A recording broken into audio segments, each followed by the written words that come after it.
We're going.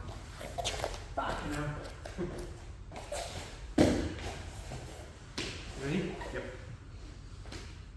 Alright, we had some mishap on take number one, so we've divided this into two parts. The first part we'll look at just the generic mechanism of the actual ankle lock, and we got to the point where we were starting to fall to our side to prevent people from mounting. So that's where we're going to continue in part two, and then we're going to look at a secondary option as well for if we pass the leg to the other side.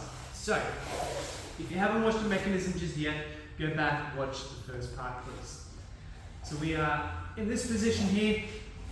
We are nice and strong. We got our grip. We got our foot position nice and controlled here. But Jesse is so strong that he's still going to start coming up here. I can prevent him from coming, but it's going to make it hard for me to actually deal with the submission. So I decide to fall to my side. When I fall to my side here, a few common mistakes is that people land on their elbow. What happens is that my arm is going to slide down here if I land on my elbow. The submission can kind of still work, especially if you're really strong, but it's going to be less effective.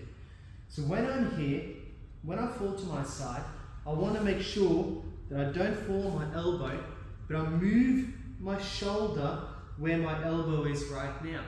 So when I fall, I'm going to drop my elbow back towards the wall and fall straight on my shoulder and lifting my elbow up.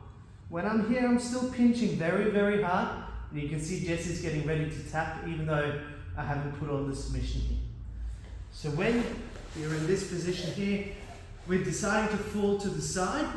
Wherever my elbow is right now, or whatever line my elbow is in, straight down, I want to put my shoulder there. Boom, straight down here.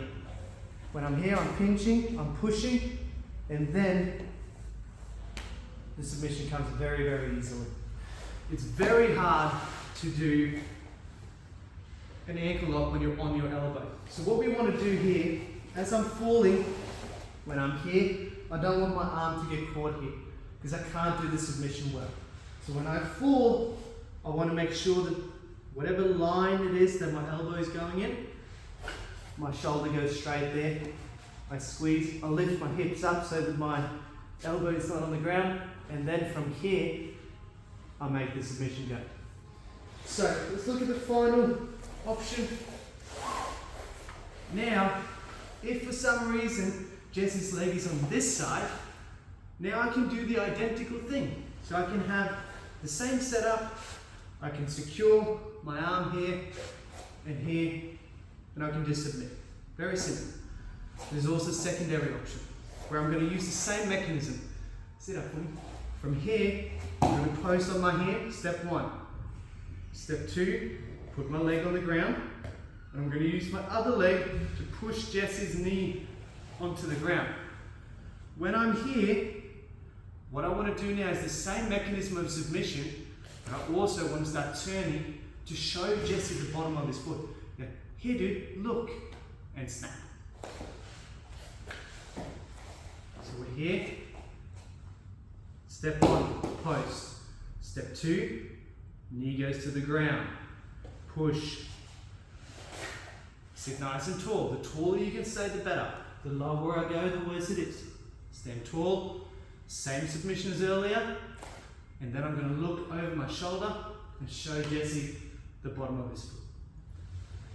So for this second part video, when you fall to your side, be on your shoulder, not on your elbow, and you'll need to make sure that your elbow doesn't touch the ground when you do the submission.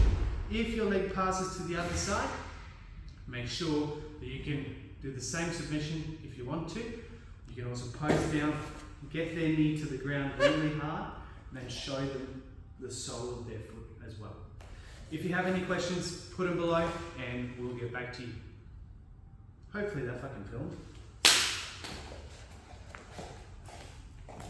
I think my foot can take another